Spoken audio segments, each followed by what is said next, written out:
Story number 1. Shadows of Maplewood Drive, USA, 2012. I still wake up in the dead of night. The memory of that bitter December evening in 2012 lingering in my mind like the persistent chill that once enveloped the quiet streets of suburban New York. My name is Alex Turner, and the haunting events that unfolded during what was supposed to be an ordinary pizza delivery have left an indelible mark on my soul.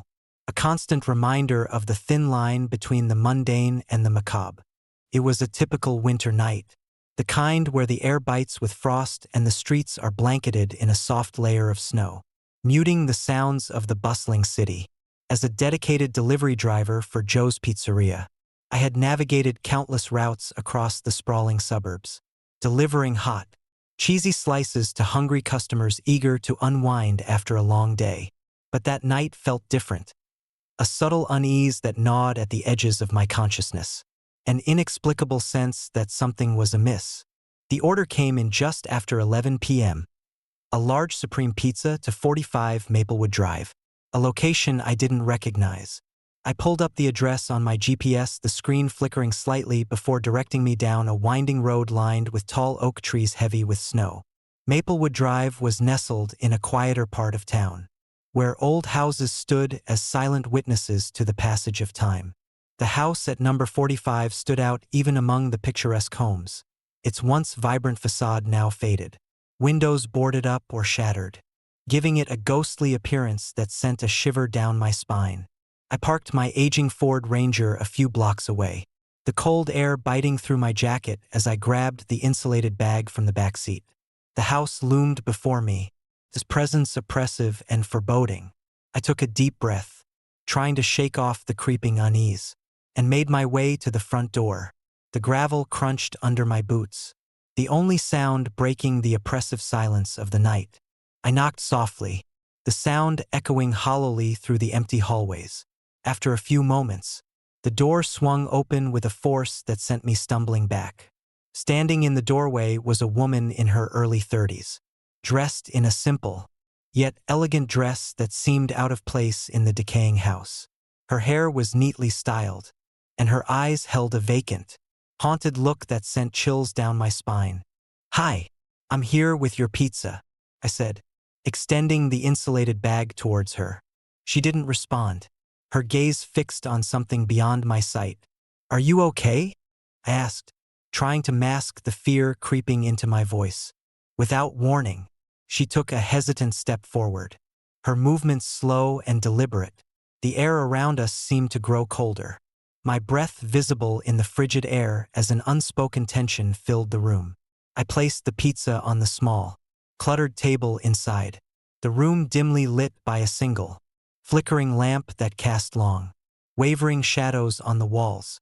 "Thank you," she whispered, her voice barely audible over the sound of my own breathing.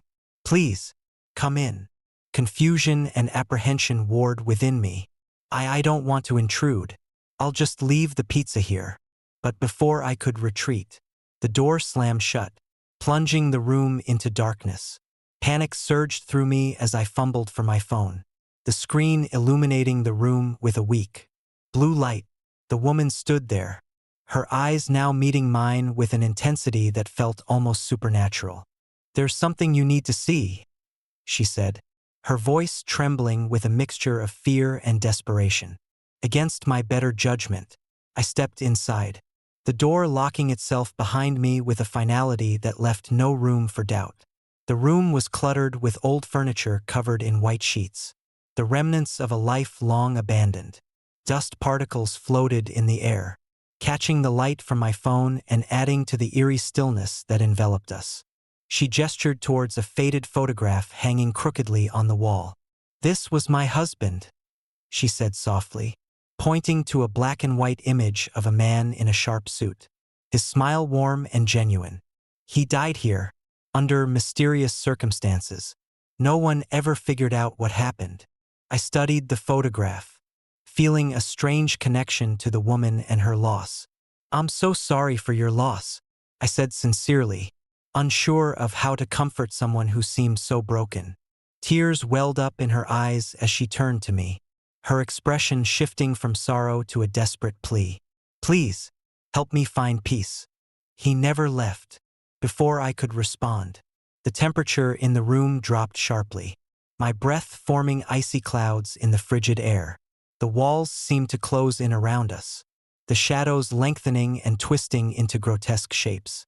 I felt an oppressive weight pressing down on me, the air thick with the whispers of the past.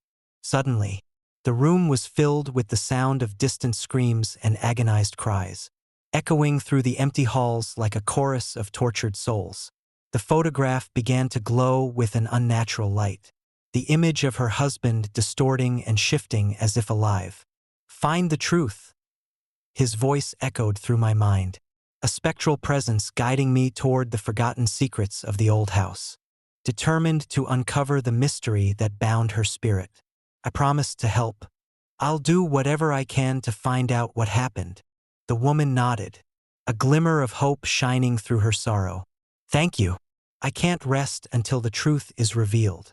As I left the house, the door unlocking itself and swinging open with a final, resounding thud, I felt a lingering presence behind me, a whisper of gratitude that seemed to ride the cold night air. The once abandoned building now felt alive with the weight of untold stories and unresolved pain. Over the following weeks, I delved into the history of 45 Maplewood Drive, uncovering a dark and tragic past. The house had once been Elmwood Mental Hospital, a place where countless souls had sought refuge from their inner demons. But it was also the site of numerous unexplained deaths and mysterious disappearances, the stories shrouded in secrecy and fear. Local archives revealed accounts of harsh treatments, overcrowded wards, and rumors of experiments conducted under the guise of psychiatric care. The hospital had been closed abruptly in the early 2000s after a series of violent incidents, but the town had never fully come to terms with the horrors that had transpired within its walls. Determined to provide closure for the grieving widow and the restless spirits trapped in the old house, I organized a memorial at Elmwood, inviting the community to remember those who had suffered and lost their lives in silence. The night of the memorial was cold and quiet, the only sound the soft rustle of leaves and the distant howl of the wind. As we stood together, lighting candles in honor of the departed, the air grew thick with a sense of peace and release. The woman from Maplewood Drive appeared once more, her presence now serene and calm. She smiled softly, her eyes reflecting the flickering candlelight. "Thank you," she whispered, her voice filled with genuine relief. "They can finally rest."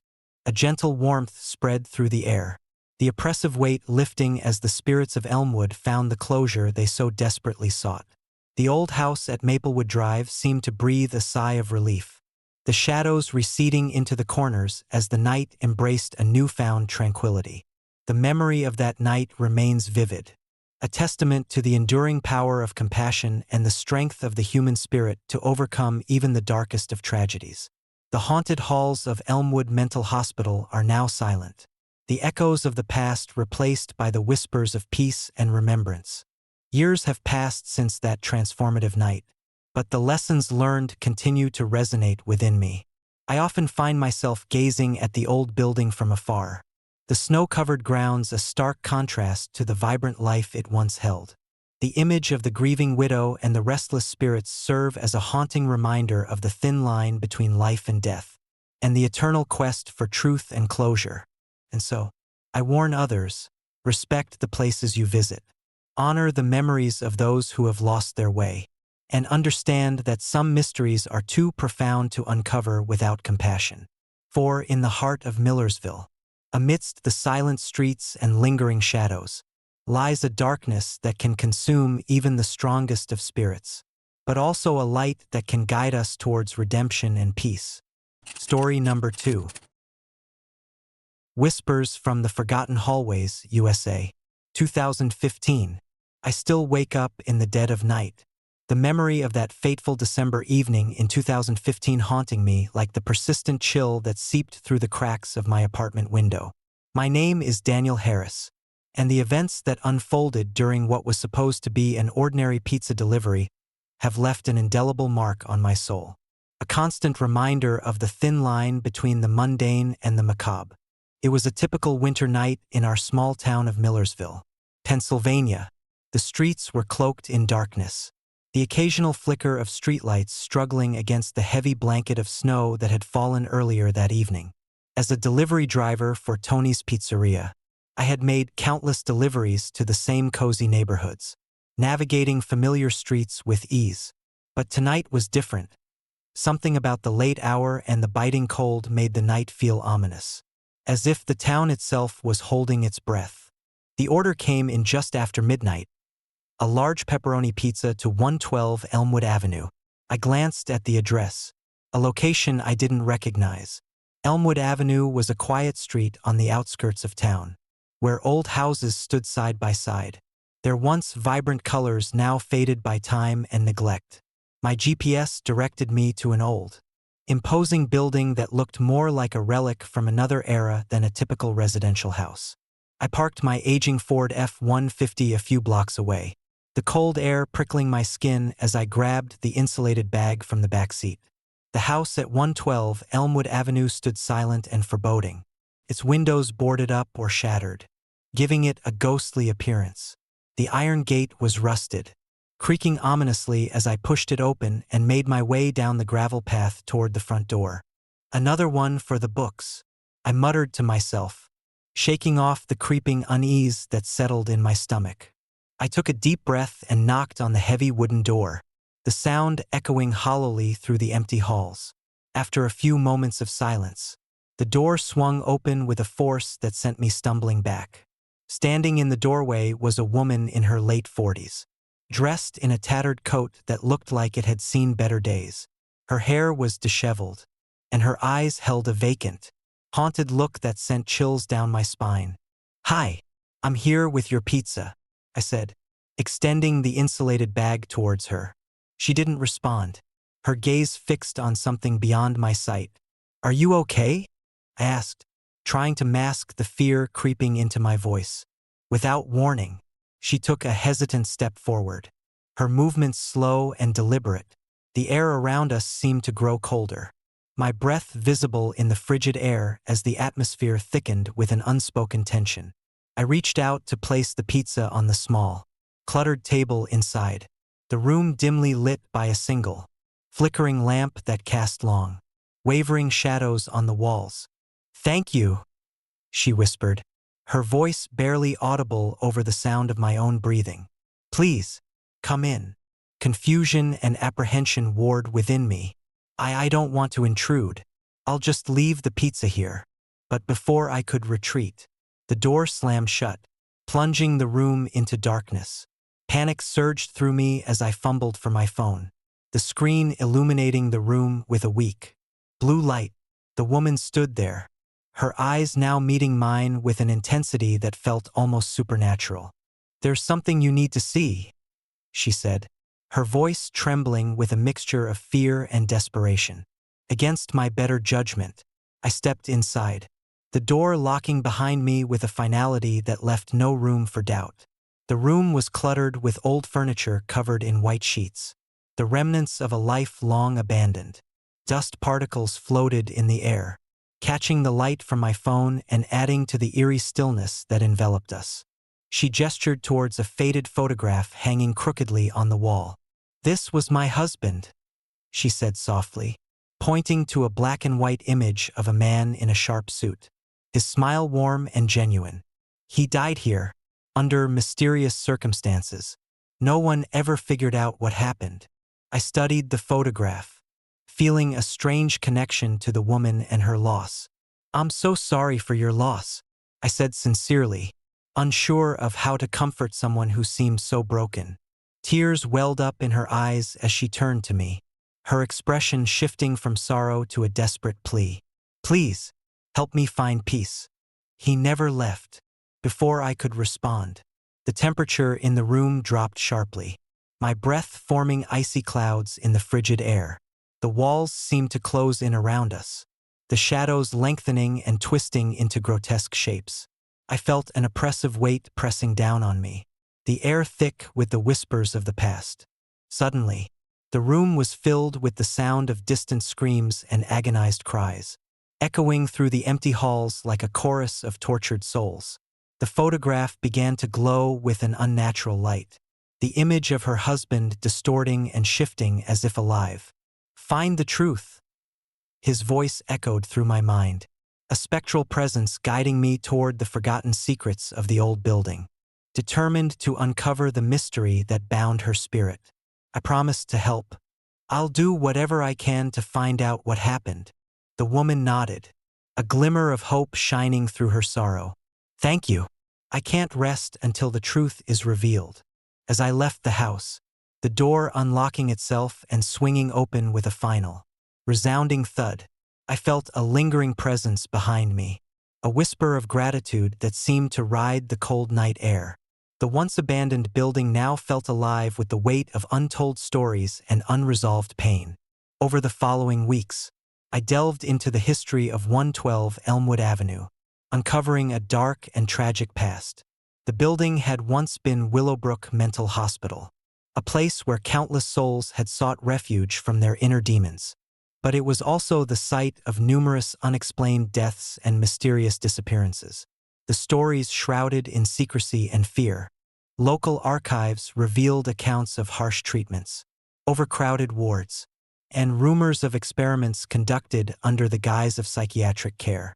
The hospital had been closed abruptly in the early 1990s after a series of violent incidents. But the town had never fully come to terms with the horrors that had transpired within its walls. Determined to provide closure for the grieving widow and the restless spirits trapped in the old building, I organized a memorial at Willowbrook, inviting the community to remember those who had suffered and lost their lives in silence. The night of the memorial was cold and quiet, the only sound the soft rustle of leaves and the distant howl of the wind. As we stood together, lighting candles in honor of the departed, the air grew thick with a sense of peace and release. The woman from Elmwood Avenue appeared once more, her presence now serene and calm. She smiled softly, her eyes reflecting the flickering candlelight. "Thank you," she whispered, her voice filled with genuine relief. "They can finally rest." A gentle warmth spread through the air, the oppressive weight lifting as the spirits of Willowbrook found the closure they had long been denied. The old building at Elmwood Avenue seemed to breathe a sigh of relief, the shadows receding into the corners as the night embraced a newfound tranquility. The memory of that night remains vivid, a testament to the enduring power of compassion and the strength of the human spirit to overcome even the darkest of tragedies. The haunted halls of Willowbrook Mental Hospital are now silent, the echoes of the past replaced by the whispers of peace and remembrance. Years have passed since that transformative night, but the lessons learned continue to resonate within me. I often find myself gazing at the old building from afar, the snow-covered grounds a stark contrast to the vibrant life it once held. The image of the grieving widow and the restless spirits serve as a haunting reminder of the thin line between life and death, and the eternal quest for truth and closure. And so, I warn others, respect the places you visit, honor the memories of those who have lost their way, and understand that some mysteries are too profound to uncover without compassion. For in the heart of Millersville, amidst the silent streets and lingering shadows, lies a darkness that can consume even the strongest of spirits, but also a light that can guide us towards redemption and peace. Story number 3. Midnight Slice, A Detroit Nightmare, USA, 2007. I still wake up in the dead of night, the memory of that brutal December evening in 2007 lingering in my mind like the persistent fog that blankets the streets of Detroit. My name is Marcus Reed, and the tragic events that unfolded during my final pizza delivery have left an indelible mark on my soul, a constant reminder of the thin line between routine and horror. It was a cold Friday night, the kind where the chill in the air seeps through every layer of clothing and the city lights reflect off the slick pavement, creating an almost surreal glow. I worked for Tony's Pizzeria, a local favorite known for its hearty slices and late-night deliveries. Detroit had always been a city of resilience, but that night, It felt like the darkness itself was closing in. The order came in just after midnight, a large pepperoni pizza to 3128 Woodward Avenue, a rundown address in the heart of an area I rarely delivered to. My GPS directed me through familiar streets, but as I approached Woodward, an uneasy feeling settled in my stomach. The neighborhood was desolate, the streets empty save for the occasional flicker of a street lamp struggling against the heavy clouds above. I parked my aging Honda Civic a few blocks away, the cold air biting through my jacket as I grabbed the insulated bag from the back seat. The address led me to an old, dilapidated house with boarded-up windows and an overgrown yard that had long been abandoned. The place exuded a sense of decay, the paint peeling from the wooden siding and the front door hanging off its hinges, swaying gently in the wind. Another one for the books, I muttered to myself, shaking off the creeping fear. I took a deep breath and made my way to the front door, the crunch of gravel beneath my boots the only sound breaking the oppressive silence. I knocked softly, hoping for a simple interaction, but there was no response, only the eerie stillness of the abandoned house. Determined not to let my fear get the better of me, I rang the doorbell, the loud clang echoing through the empty halls. After a few moments, the door creaked open further, revealing a woman standing there. She was dressed in a tattered coat, her hair disheveled as if she had been wandering the streets for days. Her eyes were hollow, staring past me into the darkness beyond the house. "Hi, I'm here with your pizza," I said, extending the insulated bag towards her. She didn't respond, her gaze fixed on something I couldn't see. A chill ran down my spine as I took a hesitant step forward. "Are you okay?" I asked, trying to mask the fear in my voice. Suddenly, the atmosphere shifted. The temperature seemed to drop, my breath visible in the frigid air as an unsettling silence enveloped us. Without warning, a group of men emerged from the shadows behind the woman, their presence menacing and foreboding. They were dressed in dark clothing, their faces obscured by the hoods of their jackets, their eyes gleaming with a predatory intensity. "Hand over the money," one of them demanded, his voice low and gravelly. I froze, the realization hitting me like a ton of bricks. This was no ordinary delivery gone wrong. It was a trap. I don't have cash on me," I stammered, trying to back away slowly. The men closed in, their intentions clear as they advanced towards me with hostile intent. Panic surged through me as I tried to think of a way out, but the house was a dead end. The windows boarded up and the door sealed shut. One of the men lunged at me, his grip tight as he pulled me towards him, the others surrounding me with no room to escape. "Take it easy," another man hissed, his voice dripping with malice. "We don't want to hurt you, but we will if we have to." My mind raced, searching for any semblance of hope, but the situation seemed hopeless. The men forced me into the dimly lit living room, their heavy boots thudding against the worn carpet. The woman watched silently, her presence adding to the oppressive tension that filled the room. "Where is the money?" the first man demanded again, his eyes never leaving mine. "I told you, I don't have cash. It's all on the card," I replied, my voice shaking uncontrollably. The men exchanged glances, frustration etched into their features. "You're not giving us what we want," the leader growled, taking a step closer. "And that makes you our problem." Before I could react, the room erupted into chaos. The men began to pummel me, their blows raining down with brutal force. I tried to shield myself, but there were too many of them, their strength overpowering mine. The pain was unbearable, my body battered and bruised as they continued their relentless assault. When it finally ended, I lay on the cold floor, my vision blurred and my body aching from the beatings. One of the men kicked me, the impact sending me reeling back into unconsciousness. The last thing I saw was the hollow eyes of the woman watching us, her expression unreadable as the men exited the house, leaving me broken and bleeding in the darkness. The days that followed were a blur of pain and fear. I was rushed to the hospital, the brutality of the attack evident in every bruise and broken bone. The police launched an investigation, but the trail quickly went cold. The men who attacked me vanished without a trace, their identities and motives shrouded in mystery. The news of the attack spread through the community, sparking fear and outrage among delivery drivers and residents alike. Rumors began to circulate about a violent gang operating in the shadows of Detroit, targeting unsuspecting delivery workers and leaving no survivors. The once thriving pizza industry became a source of anxiety, with many delivery drivers refusing to work in certain areas out of fear for their lives. I couldn't shake the feeling of being watched, the shadows of the night now holding a sinister meaning. Every delivery became a test of courage, each stop a potential descent into darkness. The streets of Detroit, once a symbol of resilience and community, now felt like a labyrinth of fear and uncertainty, the shadows concealing dangers that lurked just beyond the reach of the streetlights. Determined to uncover the truth behind the attacks, I delved into the dark underbelly of the city, speaking to informants and tracking the movements of the elusive gang. What I discovered was a web of organized crime, a group of men driven by greed and violence, preying on those who worked the night shift and kept the city running. Their motives were unclear, their methods brutal and unrelenting.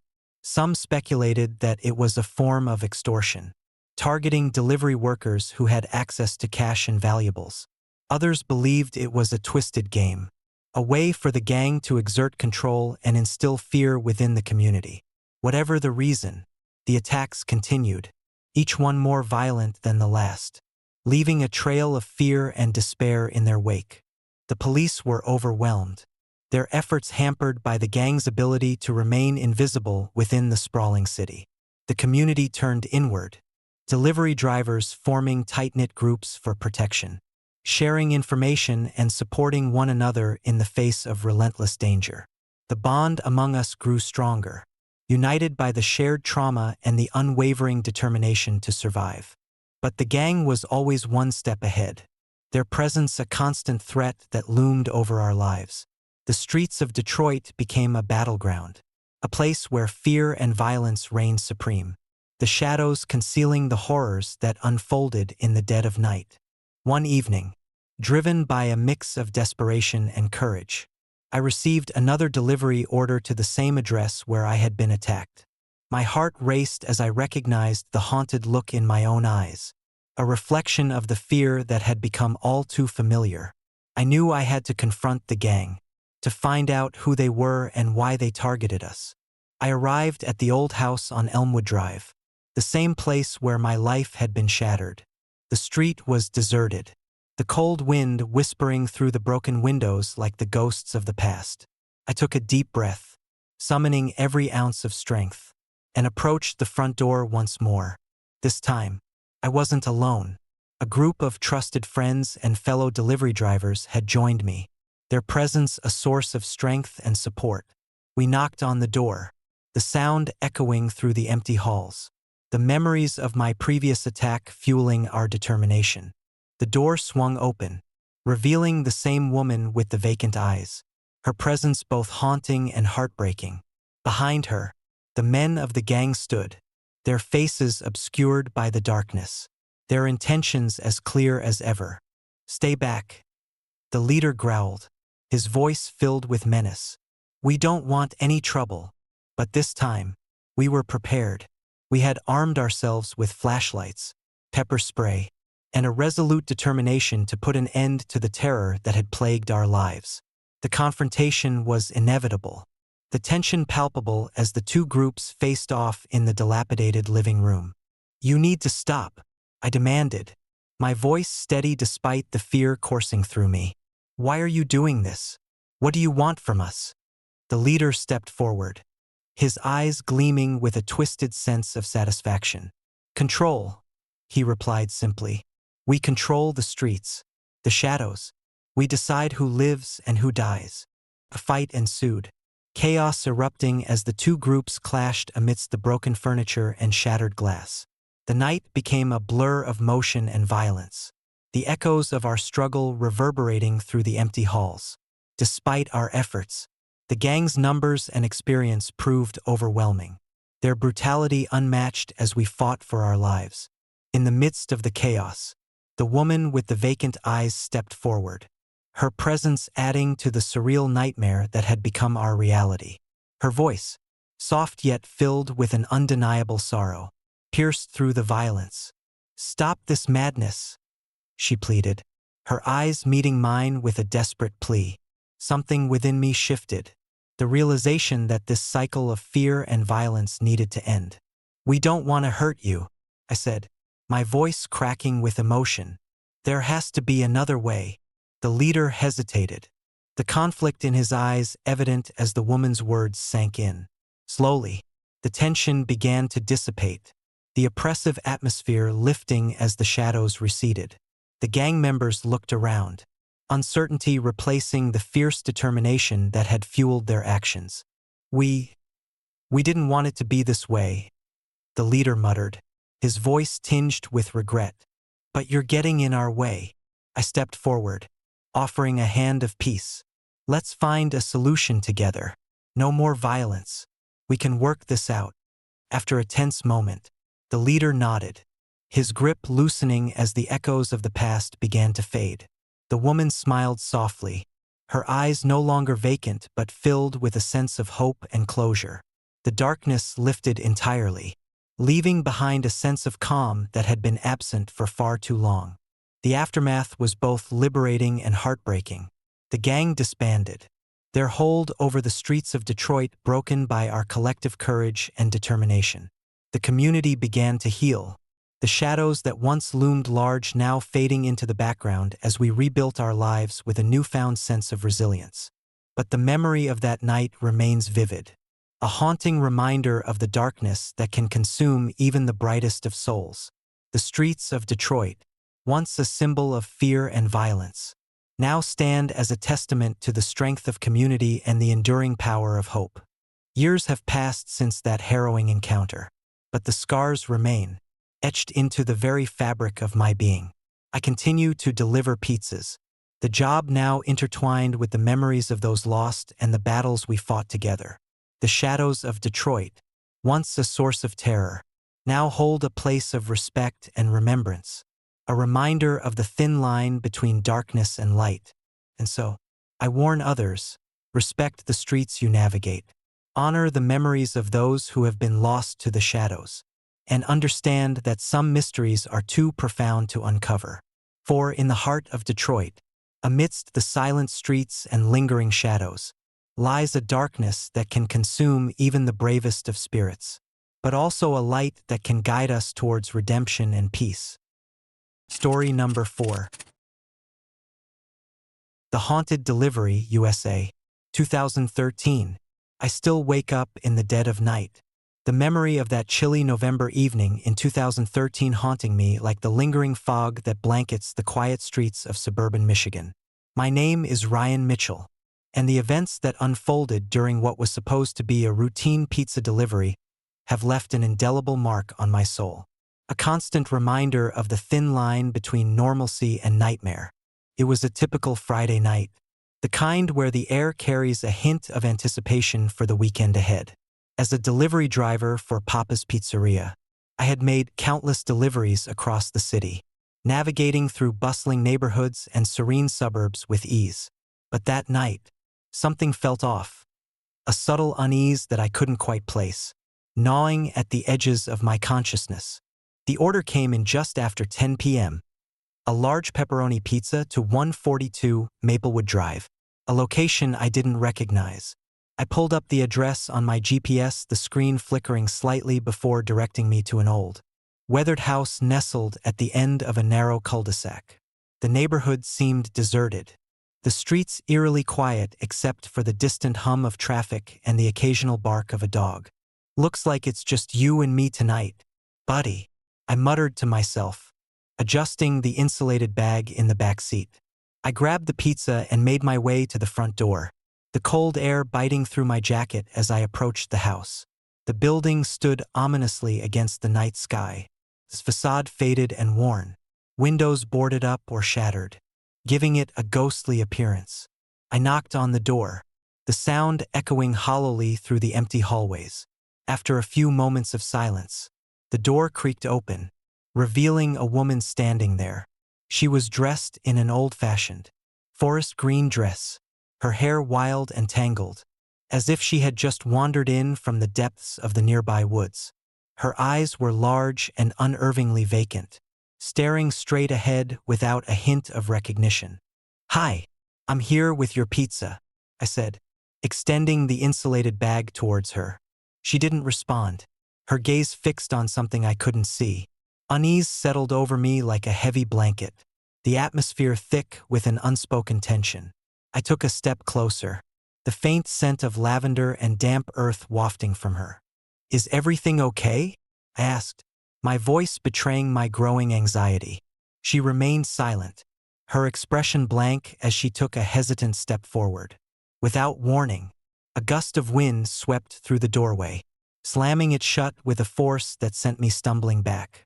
The lights flickered, plunging the entryway into darkness before a dim lamp illuminated the interior, revealing the neglected state of the house. "Please, just take the pizza and go," I urged, trying to mask the fear creeping into my voice. But she didn't move. Instead, she turned and began to walk away, her footsteps soft and deliberate, echoing through the empty halls. Compelled by a mix of concern and curiosity, I followed her down a narrow corridor, the floorboards creaking under my weight. The house seemed to groan and settle around us, the walls whispering secrets I couldn't decipher. We reached a small living room, the furniture covered in white sheets that gave the space an eerie, abandoned feel. She stopped in front of an old, dusty bookshelf, her hand reaching out to pull down a framed photograph. As she held it up, I recognized the man in the picture. It was her husband, taken years ago, his smile warm and genuine. "Who are you?" I finally demanded, my heart pounding in my chest. She looked at me, her eyes still vacant, and whispered, "Help me find him." Before I could respond, the temperature in the room dropped sharply, my breath visible in the frigid air. The photograph in her hand began to glow with an unnatural light, the image of her husband distorting and shifting, his smile fading into a look of anguish. Suddenly, shadows began to swirl around us, coalescing into dark, indistinct forms that seemed to reach out with invisible hands. The room filled with a cacophony of whispers and distant screams, the sounds of pain and sorrow that pierced through my very being. I felt a crushing weight of despair, as if the house itself was a living entity feeding on the anguish of its past inhabitants. "You need to leave," a voice echoed in my mind, the words carrying a desperate plea. "Find the truth." The woman stepped back, her form flickering as the shadows intensified. I turned to flee, but the door had vanished, replaced by an impenetrable wall of darkness. Panic surged through me as I struggled to find another way out, the oppressive atmosphere pressing down on me from all sides. In the midst of the chaos, a figure emerged from the shadows, a man. His eyes filled with the same anguish I had seen in the woman's photograph. "You shouldn't have come here," he growled, his voice a low, guttural rumble that seemed to shake the very foundations of the house. I backed away, my legs trembling as I tried to comprehend the impossible scene before me. "What do you want?" I asked, my voice barely a whisper. He reached out a hand, his fingers clawing at the air as if trying to grasp something intangible. "Find the truth. Set us free," summoning every ounce of courage. I nodded, my determination overriding the fear that threatened to consume me. "I'll help you." The room began to shift, the walls morphing into a labyrinth of memories and pain. I found myself reliving the tragic events that had unfolded in this very house. A love torn apart by jealousy, a confrontation that ended in bloodshed, and the lingering spirits left to wander the halls in eternal torment. As I pieced together the fragments of the past, the weight of their suffering pressed upon me, urging me to find closure and release the trapped souls. The man's eyes softened, a hint of gratitude shining through the darkness as I uncovered the truth behind the mysterious death that had forever scarred this place. With the final piece of the puzzle falling into place, a burst of light filled the room, dispelling the shadows and lifting the oppressive weight that had held me captive. The woman and the man smiled, their forms fading into the light as a sense of peace settled over the house. "Thank you," she whispered, her voice filled with relief and gratitude. "You've set us free." The door reappeared, and I found myself standing once more in the entryway, the cold night air brushing against my skin. The house stood silent and still, its dark secrets finally laid to rest. I left Elmwood Drive with a newfound respect for the unseen forces that dwell in the shadows.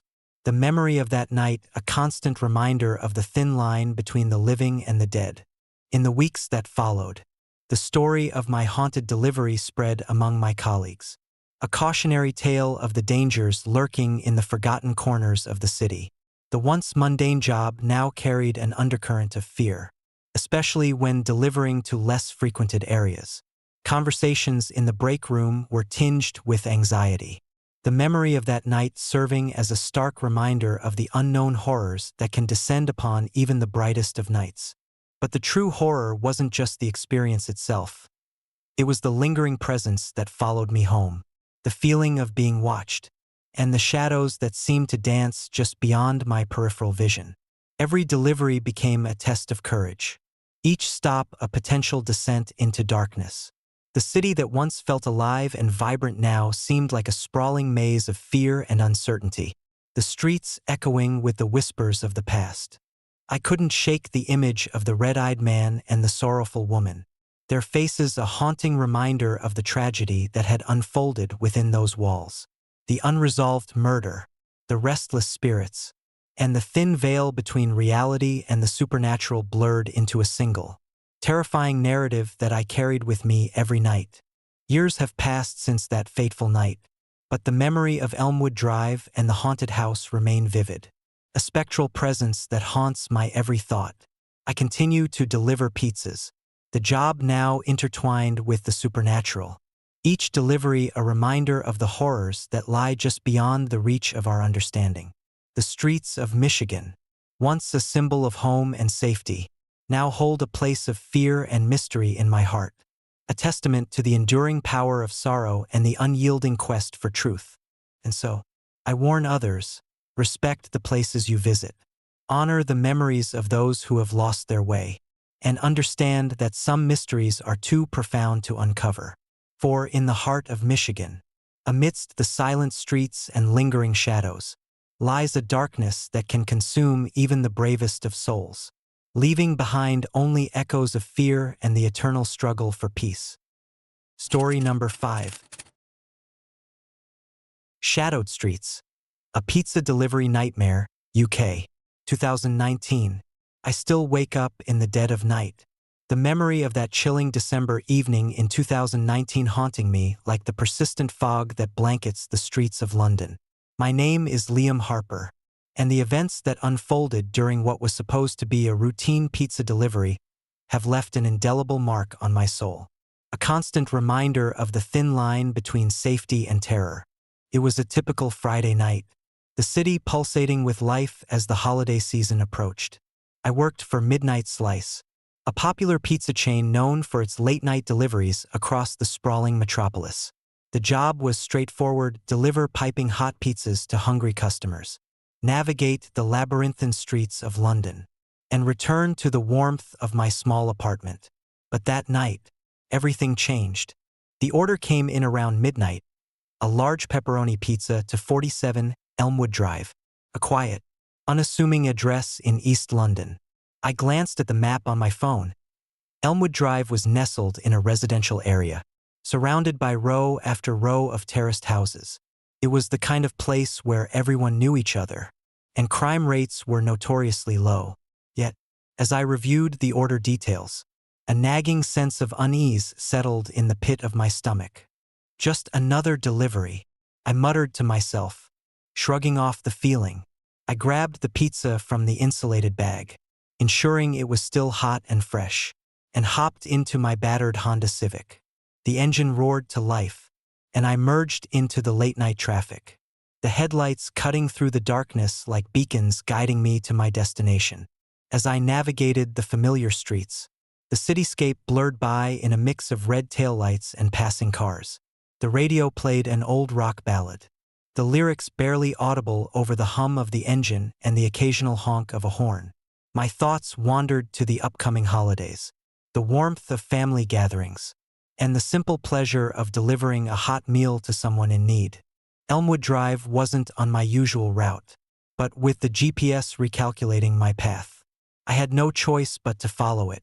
The area was quiet, the houses standing like silent sentinels in the dead of night. As I approached number 47, the street seemed even more deserted than usual, the occasional flicker of a street lamp casting long, wavering shadows on the pavement. I parked my car a few houses down, the cold air biting through my jacket as I made my way to the front door. The house was an older Victorian-style building, its exterior weathered by time and neglect. I knocked on the door, the sound echoing eerily in the silence. After a few moments, the door swung open, revealing a woman in her late 30s with tired eyes and a forced smile. "Hi, I'm here with your pizza," I said, holding up the insulated bag. "Yes, thank you," she replied, stepping aside to let me in. The interior was dimly lit, the faint smell of burning wood and old books permeating the air. I placed the pizza on the coffee table, watching as she took it from my hands with a shaky grip. As I turned to leave, I noticed a man standing in the corner of the room, his presence almost blending into the shadows. He was tall, with a gaunt face and piercing eyes that seemed to bore into me. My heart skipped a beat, the hairs on the back of my neck standing on end. "Is everything all right?" I asked, trying to mask the nervous tremor in my voice. The woman glanced at the man, then back at me, her expression shifting from polite to tense. "Yes, everything's fine. You can go now." I nodded, making my way back to the door. But before I could take a step, the man stepped forward. "Wait," he said, his voice low and menacing. "You shouldn't have come here." Panic surged through me as I realized something was terribly wrong. I tried to back away, but the man lunged at me with a ferocious intensity, grabbing me by the arm and pulling me towards him. "Hand over the money," he snarled, his grip tightening like a vice. "Look, I don't have cash on me," I stammered, struggling to free myself. "It's all on the card." His eyes narrowed, a predatory gleam flashing within them. "I don't want your money. I want your car." Desperation clawed at my throat as I tried to reason with him. "Please, just take the pizza and leave me alone." But his intentions were clear. With a swift, brutal motion, he shoved me towards the door, my back slamming against the frame as he took hold of the steering wheel. "Move," he ordered, his voice devoid of any hint of mercy. Before I could react, he yanked the door open, pushing me out into the cold night air. The door slammed shut behind me, the sound echoing like a death knell through the empty house. I stumbled to my feet, gasping for breath as I tried to comprehend what had just happened. The man didn't wait. He grabbed my keys from the ignition, his grip icy and unforgiving, and sped off into the night, leaving me standing alone on the cold pavement, my heart pounding in my chest. I stood there for what felt like an eternity, the cold wind whipping around me as I struggled to regain my composure. The once quiet street now felt like a sinister labyrinth, every shadow and flicker of movement heightening my sense of fear. I knew I had to get help, to report the attack, but the shock left me paralyzed, my mind racing with thoughts of the man who had stolen my car and shattered my sense of safety. Gathering every ounce of strength, I managed to dial 999, my hands trembling as I waited for the operator to answer. "Hello, emergency services," I gasped, my voice barely a whisper. "I've been attacked. I need help." The operator's calm voice was a small comfort in the chaos swirling within me. "Stay on the line. Can you tell me your location?" I provided the address, my eyes darting nervously around the deserted street as I waited for the police to arrive. Minutes felt like hours as I stood there, the cold seeping into my bones. The memory of the man's red eyes burning into my mind like a sinister flame. When the police finally arrived, the officers assessed the situation, their expressions a mix of concern and professionalism. They assured me they would do everything in their power to find the perpetrator and recover my stolen vehicle. But deep down, I knew that the terror I had experienced that night would linger long after the physical wounds had healed. In the weeks that followed, the incident became a cautionary tale among the delivery drivers at Midnight Slice. The once mundane job now carried an undercurrent of fear, especially when delivering to less frequented areas. Conversations in the break room were tinged with anxiety, the memory of that night serving as a stark reminder of the dangers lurking in the shadows of the city's forgotten streets. Late-night deliveries became a source of stress, the streets feeling like a vast, dark ocean teeming with unseen threats. The once pleasant routine of navigating London's winding roads now felt like a nightly descent into madness, each corner holding the potential for another encounter with the unknown. But the horror didn't end with that single attack. Reports began to emerge of similar incidents, pizza delivery drivers vanishing without a trace, their cars found abandoned in desolate areas, the streets around them eerily silent. The man who had attacked me seemed to have vanished into thin air, leaving no clues behind, and a community of terrified delivery workers grappling with the reality that their job had become a death sentence. One particularly stormy night, as the wind howled through the narrow streets and the rain battered against the windows, I found myself contemplating leaving the job altogether. The constant fear had taken its toll, my nights plagued by nightmares of red-eyed men and cold, empty streets. But something deep within me refused to let go. A stubborn resilience that pushed me to seek answers and confront the darkness that had ensnared my life. Determined to find closure, I began investigating the area where I had been attacked, combing through abandoned buildings and forgotten alleys in search of any sign of the man who had stolen my car and my peace of mind. What I discovered was a chilling reminder of the fragility of safety and the ever-present shadows that lurk just beyond the reach of the city's bright lights. In a dilapidated warehouse on the outskirts of Elmwood Drive, I found evidence of a serial offender, documents detailing multiple thefts and attacks, each more brutal than the last. The realization hit me hard. I wasn't just dealing with a petty thief or a random assailant, but a methodical predator who thrived in the anonymity of the night, preying on those who dared to navigate the city's forgotten corners. Armed with this knowledge, I shared my findings with the police, who intensified their efforts to track down the elusive killer.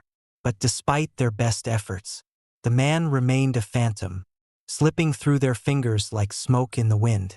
The fear among the delivery drivers only deepened, the once small community now united by a shared terror that seemed unending.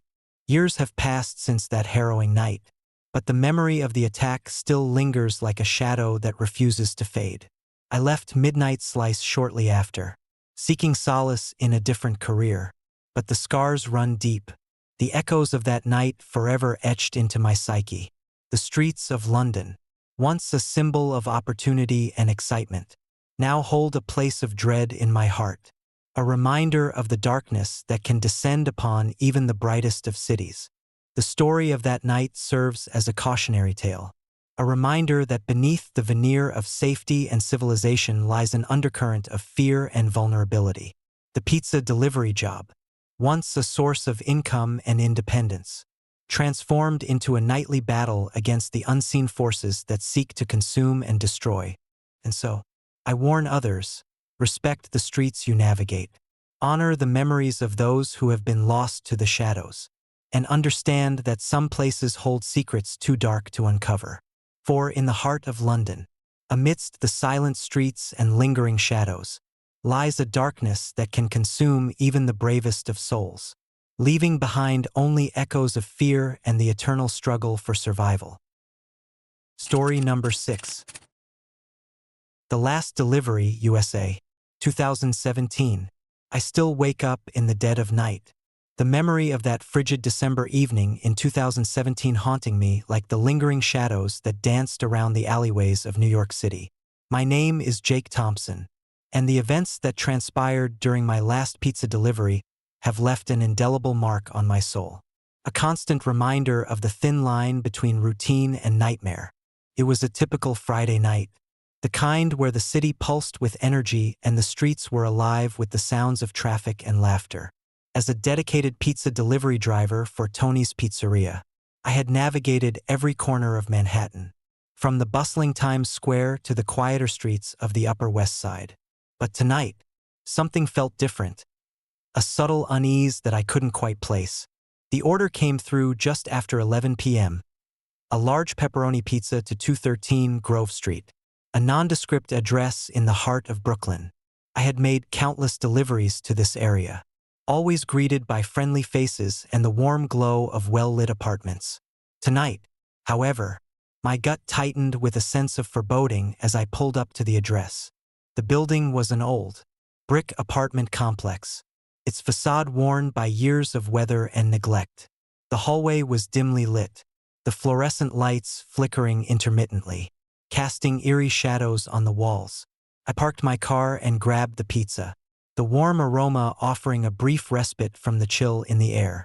I made my way to apartment 3B, my footsteps echoing in the silent corridor. The door creaked open before I could knock, revealing a middle-aged man with a stern expression and tired eyes. "You must be Jake," he said, his voice gravelly. "Come in. I need to collect the change." I hesitated for a moment, the man's demeanor unsettling me. "Sure thing," I replied, stepping inside. The apartment was sparsely furnished, the air heavy with the scent of stale smoke and something metallic. I placed the pizza on the small kitchen table, noticing the flickering light bulb above it.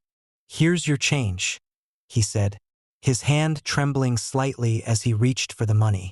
Our eyes met, and I felt a shiver run down my spine. There was something hollow in his gaze, an emptiness that made my skin crawl. Suddenly, the atmosphere shifted. The room grew colder, my breath visible in the frigid air. The man's expression twisted into a grotesque smile, his eyes now glowing an unnatural red. "Thank you for coming," he whispered, his voice barely audible over the pounding of my heart. Before I could react, the door slammed shut, and the room plunged into darkness. Panic surged through me as I fumbled for my phone. But it was dead, no battery, no signal. The man stepped closer, his presence suffocating as the temperature continued to drop. "Why did you call me here?" I demanded, trying to steady my trembling voice. He laughed, a hollow, echoing sound that reverberated through the room. "You wanted to make a delivery, and now you're here to join me." The shadows in the room seemed to come alive, swirling around us like living entities. I backed away, but the man moved with supernatural speed, grabbing me by the throat. My vision blurred, the edges of reality warping as I struggled to breathe. His grip tightened, and the last thing I saw was the darkness consuming me, the red glow of his eyes burning into my soul. When I awoke, I was lying on the cold, damp floor of an abandoned warehouse. My head throbbed with pain, and my body ached from the struggle. Disoriented, I tried to move, but my limbs felt heavy and unresponsive. The realization hit me hard. I wasn't dead yet, but I was trapped in a nightmare from which there seemed to be no escape. The warehouse was vast, the only light coming from broken windows and the moon casting eerie patterns on the concrete floor.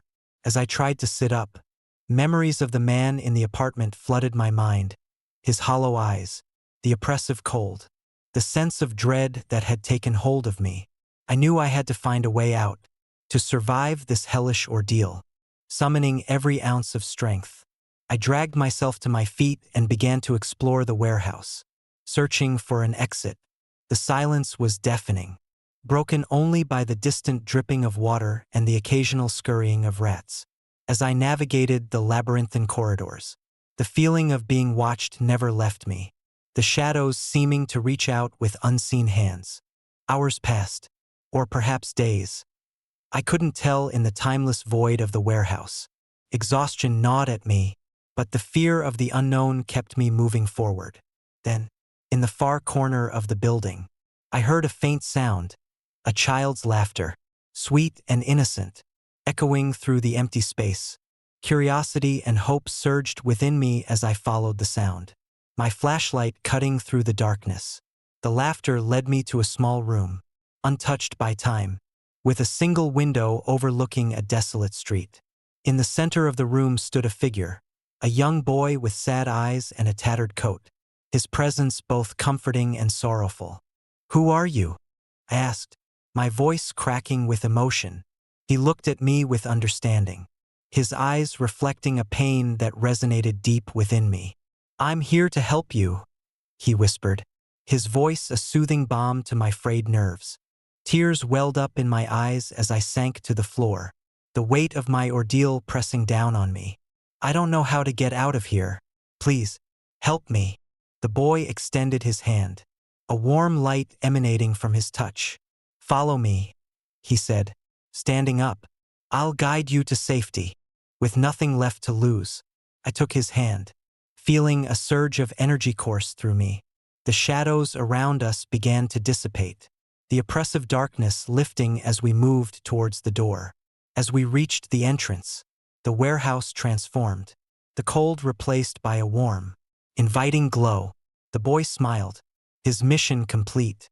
"Thank you," I whispered, my voice filled with gratitude.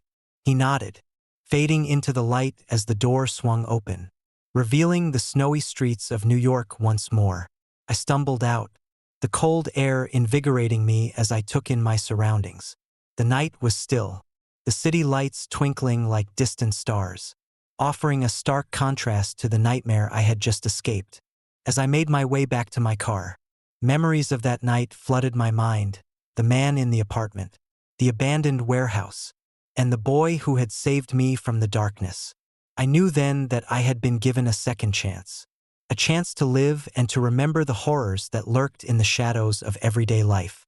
The police eventually found me, bewildered by my fragmented account and the lack of evidence. They chalked it up to an elaborate robbery gone wrong, unable to comprehend the supernatural elements I described. But I knew the truth. Some places hold secrets too dark to be uncovered, and some horrors are born from the very fabric of our fears. Years have passed since that terrifying night, but the memory remains vivid, a spectral presence that whispers through my dreams. I continue to deliver pizzas, the familiar streets now tinged with a newfound appreciation for the fragility of life and the unseen forces that walk alongside us. And so, I warn others, respect the places you visit, honor the memories of those who have lost their way, and understand that some deliveries are more than just transactions. They are encounters with the unknown, moments where the line between reality and nightmare blurs into darkness. For in the heart of New York, amidst the silent snow and the lingering shadows, lies a darkness that can consume even the bravest of spirits, leaving behind only echoes of fear and the eternal struggle for redemption. Story number 7. Whispers from the Dark Side of Delivery, USA. 2004. I still wake up in the dead of night, the memory of that fateful winter evening in 2004 clawing at my consciousness like the relentless winds that swept through the deserted streets of St. Louis, Missouri. My name is Ethan Miller, and the haunting events that transpired during my last delivery have left an indelible mark on my soul, a constant reminder of the thin veil between safety and horror. It was a bitterly cold December night when I received the call from Pizza Hut. As a dedicated delivery driver, I had made countless deliveries across the city, but tonight felt different. The address was unfamiliar, a rundown neighborhood on the outskirts of town that I had never delivered to before. I glanced at the clock. It was well past midnight, and the streets were eerily silent, the only sounds being the distant hum of traffic and the occasional bark of a stray dog. "Hey, Mom," I said into the phone, my breath visible in the freezing air. "I'm heading out for a delivery in that area you mentioned. It's a bit out of my usual route, but no worries." Her voice was calm, yet tinged with concern. "Be careful, Ethan. That part of town isn't the safest, especially at night. Stay alert and call me if anything feels off." I assured her I would, then grabbed the insulated bag from the back seat and began my journey. The GPS led me through winding roads and dimly lit streets, the streetlights casting long, distorted shadows that danced with every gust of wind. The further I drove, the more unsettling the surroundings became: abandoned houses with boarded-up windows, overgrown lawns, and an oppressive silence that seemed to swallow all sound. As I approached the designated address, an old, decrepit house stood before me, its facade worn by years of neglect. The windows were shattered, and the once vibrant paint was now peeling and faded. My heart raced as I parked the car a safe distance away, the cold air prickling my skin. I grabbed the pizza and made my way to the front door, the wooden steps creaking under my weight. No one answered when I knocked, and the door swung open with a force that sent me stumbling back. The interior was dark, the only light coming from the flickering street lamp outside. I called out, "Pizza delivery for Mr. Thompson," but there was no response, only the sound of my own ragged breathing echoing through the empty house. Deciding to leave the pizza on the doorstep, I turned to go, but something caught my eye: a faint, shadowy figure standing in the corner of the living room. My blood ran cold as I stared, the figure slowly turning to face me. It was a man, his eyes glowing a sinister red, his presence exuding an otherworldly menace. Frozen in fear, I watched as the figure began to move towards me, the air around us growing colder with each step. "Please," I whispered, my voice barely audible. "I don't want any trouble. I'm just delivering a pizza." The man's eyes bore into mine, a silent plea etched into his ghostly visage. "Help me," he seemed to say without words, his form wavering like mist in the harsh winter air, summoning every ounce of courage. I turned and fled, my legs moving faster than I ever thought possible. The house seemed to come alive around me, the walls closing in as the shadowy figure pursued me through the maze of corridors and back outside into the freezing night. My mind raced, trying to make sense of the impossible. Was this some sort of elaborate prank, or something far more sinister? I didn't stop until I reached my car, the haunting presence still chasing me in the depths of my mind. Trembling, I got behind the wheel and sped away, the old house receding into the darkness as I desperately tried to shake off the lingering fear. Once home, I locked all the doors and windows, the image of the red-eyed man etched into my memory like a nightmare that refused to fade. The next morning, the police discovered my car parked near the abandoned house, the pizza still intact on the doorstep. I reported the incident, describing the shadowy figure with as much detail as I could muster. The officers dismissed it as stress-induced hallucinations, remnants of the cold night and isolation. But something deep inside me knew it was real. Something malevolent had been waiting for me in that forsaken place. Days turned into weeks, and the memory of that night began to fade, replaced by the mundane routines of daily life. However, the feeling of being watched never truly left me. I started experiencing strange occurrences, objects moving on their own, cold drafts in closed rooms, and the faint sound of children's laughter echoing through the house. The once comforting walls of my home now felt oppressive, shadows lengthening and twisting in unnatural ways. Unable to ignore the haunting presence any longer, I delved deeper into the mystery of the old house. Researching the property, I discovered a tragic history years before my encounter. The house had been the site of a gruesome murder-suicide. The victim, a man named Richard Thompson, had been found dead in his home after a night of violence, his reasons never fully understood. Rumors swirled about curses and restless spirits, but nothing concrete had ever been proven. Determined to put an end to the nightmare, I sought the help of a local paranormal investigator, Ms. Hannah Sato. With her extensive knowledge of spiritual phenomena and a calm, reassuring presence, she became my ally in uncovering the truth behind the haunting. Together, we returned to the old house, equipped with cameras, EMF detectors, and other tools designed to capture and analyze supernatural activity. As night fell once more, the house greeted us with an oppressive silence. the air thick with unspoken sorrow. We set up our equipment in the living room, the very spot where I had first encountered the red-eyed man. Hours passed with little to no activity, the storm outside mirroring the turmoil within.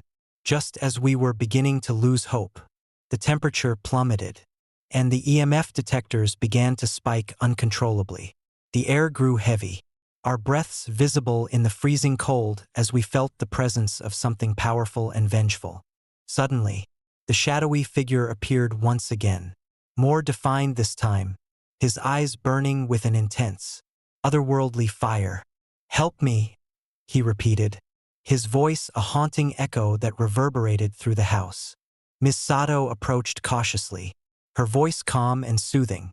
"Richard, we're here to help you," she said gently. "Tell us what you need."